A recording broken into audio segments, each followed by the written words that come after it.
হায় কি যে পাইলাম তাই জানলাম না, কার উম্মত হইতে পারলাম এটা জানলাম না। সদ ইচ্ছায় বানাইছে রব্বে খাবার কসম, কেউ আমরা জানি না, আল্লাহ কুদরত দিয়া বানাইছেন, আমাদেরকে বাছাই করে আগে রেখা দিয়েছেন।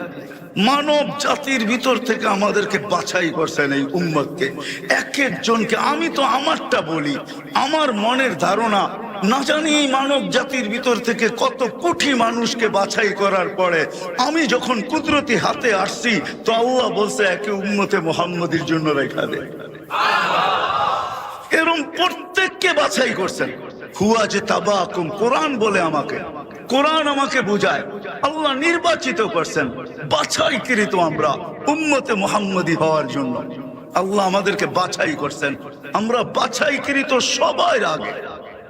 তারপরে যা রয়ে গেছে আমি বলি তাখাইয়ুল, আমার ধারণা, আমার যেরকম বাছাইকৃত জিনিস আলাদা করার পরে যেটা থাকে ওইটাকে বাস বলে বলতে থাকে আর এক একজনের কাছে দিতে থাকে, ঠিক না? লয়ে যাও, তুমি লয়ে যাও, তুমি লয়ে যাও, তুমি লয়ে যাও।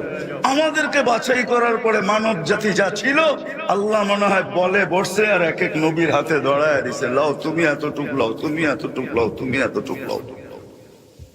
আমার মনে ও মেরে দোস্ত, এই উম্মতকে আল্লাহ জান্নাত দিতে চায়, আল্লাহ চায়, অন্য উম্মতকে দিতে চায় না, নবীকে দিতে চায় না। দিলেও কি দিছে? একটা উদাহরণ দেই, জান্নাতের 3 ভাগের 2 ভাগ হব আমরা ইনশাআল্লাহ। একজনের ভাগে কয় ভাগ? একজনের ভাগে কয় ভাগ? 3 ভাগের 2 ভাগ। কয়জনের ভাগে? একজনের ভাগে। আর 1 ভাগ হইল 1.25 লক্ষ নবীর ভাগে। তাইলে 1.25 লক্ষ পাইলো, তো পাইলো কি? আমি বলতে পারি আল্লাহ যেন দিতেই চাইছিলেন না, পরে ভাবছেন যে প্রশ্ন উঠবে যে একজনকে সব দিয়া দিলাম আর কাউকে কিছু দিলাম না, এই জন্য সবাইকে একটু একটু দিয়া পুরাটা আমাদের নবীকে উঠায় দিয়েছে। ওই নবীর উম্মত আমরা।